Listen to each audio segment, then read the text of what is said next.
Want to speak real English from your first lesson? Sign up for your free lifetime account at EnglishClass101.com. Hi everybody, my name is Alicia. In this lesson, I'm going to talk about using the past perfect tense. I'm also going to talk about using the past perfect progressive or past perfect continuous tense. Let's get started. Okay, first, let's take a look at the past perfect. How to make the past perfect. This is a very quick introduction to making a past perfect statement. So when we make past perfect, we use had for positive statements or had not for negative statements. Then we add the past participle form of a verb. So we'll use this in a few example sentences. So we use the past perfect tense in a few different situations. The first two, I feel, are probably some of the more common ways to use them. Let's look here first. We use past perfect tense, one, to show a past action that happened before another past action. So, to kind of visualize this, I want to look at this part right here on my timeline. I have a timeline that goes from the past here to the present, now, and up to the future. So here, in this part, I want to look here for this number one of past perfect. When we want to express that two things happened in the past, one action happened before another action, we can use the past perfect tense to show the action that happened further in the past, and simple past tense to show the action that started more recently, or that happened more recently rather. So let's look at an example. He hadn't contacted me for weeks. Then, suddenly, he invited me for coffee. So here we see hadn't contacted. This is the negative form of the past perfect tense. Hadn't is the contracted form of had not. Contacted is my past participle verb. He hadn't contacted me for weeks. So this is my past perfect situation. So this is the first point. Hadn't contacted me for weeks. This is the situation. Then, suddenly, he invited me. So this is a simple past tense comment. He invited me for coffee. So my simple past thing happened next. So we can show this progression of actions here. In some cases, when it's very clear, like if the writer or the speaker uses before or after, we don't always need to be so strict with using past perfect and simple past tense. But sometimes, especially when writing stories, this is very useful for showing the order of actions in sentences. Okay, so let's continue to the second point with past perfect tense.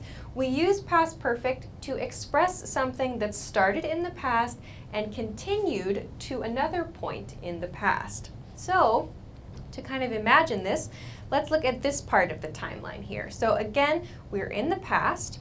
We have something that started in the past and continued, but also it ended in the past as well. So it does not continue to the present, which would be the present perfect tense, but it continued to a point in the past and stopped there. So an example sentence with this. When I got my current job, I had lived in New York for 4 years. So here we see again, had lived is our past perfect tense. In this case, I'm using the positive form, had and lived. I had lived in New York for 4 years. So this is my continuing action, the thing that was that began in the past and continued to a point in the past. So I have, again, simple past tense here. When I got my current job, this part shows us where this action kind of stops. So when I got my current job, I had lived in New York for 4 years. So this point on the timeline is where the speaker began living in New York, the point in time. The speaker lived in New York, and the person got their job. Now, in this case, it doesn't mean that the speaker stopped living in New York. We don't know. But the speaker wants to say at this point in time. So even though the action doesn't always stop, it's like there's some kind of key point, some information here that we want to note. So this is an example of that. So a continuing action and then a key point in the past that maybe stops the action or that we just want, like, kind of marks some importance for us. Okay, so finally, let's move to the third point for using past perfect. We use past perfect to talk about unreal situations in the past. You might see this used with things like would have, could have, and should have. So an example of this, I would have helped you plan the surprise party if I had known about it. If I had known about it. This use of the past perfect tense shows us the speaker did not know about it in the past. So this is an unreal situation. If I had. To visualize this, again, we're in the past. Here's something, I've used a dotted line here to show it's not real. So there's something back here in the past that did not happen, but that we want to reference now. We want to talk about it now. So if in the past I had known, so I did not know, but if I had known, I would have helped you plan. So this is an unreal situation. We can use past perfect for all of these. So let's compare this then to the progressive or the continuous use of past perfect. When we make the progressive or continuous form, we use had, yes, and had not in the negative. Then we add been plus the progressive form of a verb. So we use this, one, to show actions that continue in the past until a point in the past. So yes, this is very similar to this past perfect use that I talked about, but we often use this to express like an interrupted action, an action that was stopped by another action.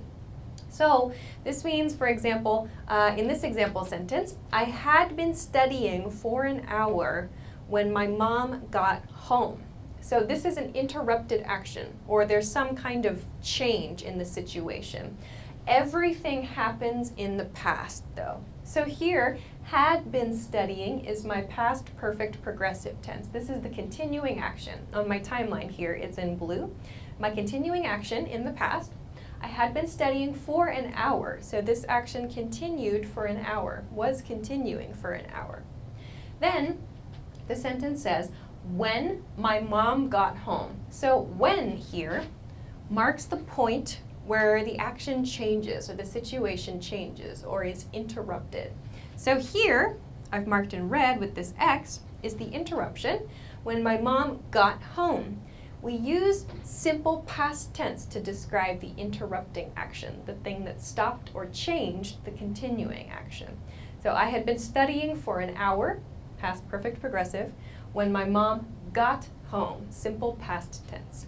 So we use this to talk about actions that were interrupted in the past. We can also use this is kind of like 1.5, point number 1.5 or 2, I guess, for today. We can also use this to talk just about actions that didn't necessarily change or get interrupted, but we want to talk about something that was continuing, and then we kind of, from the context, from the conversation, we understand when it stopped. So a great example of this is a sentence like this. We were exhausted because we'd been working all night. So here you can see there's not really a change. Like there's not really a point where there's an interruption or something stops or something new happens. In this case, we're just kind of making two past tense statements, similar to what I talked about in point 1 over here. But we want to emphasize a continuing action.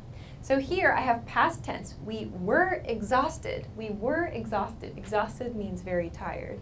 We were exhausted because we'd, this part, please be careful, a good note here, we were exhausted because we'd been working all night.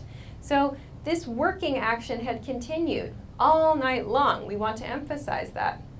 And then after that, we were exhausted. But there's not a change there.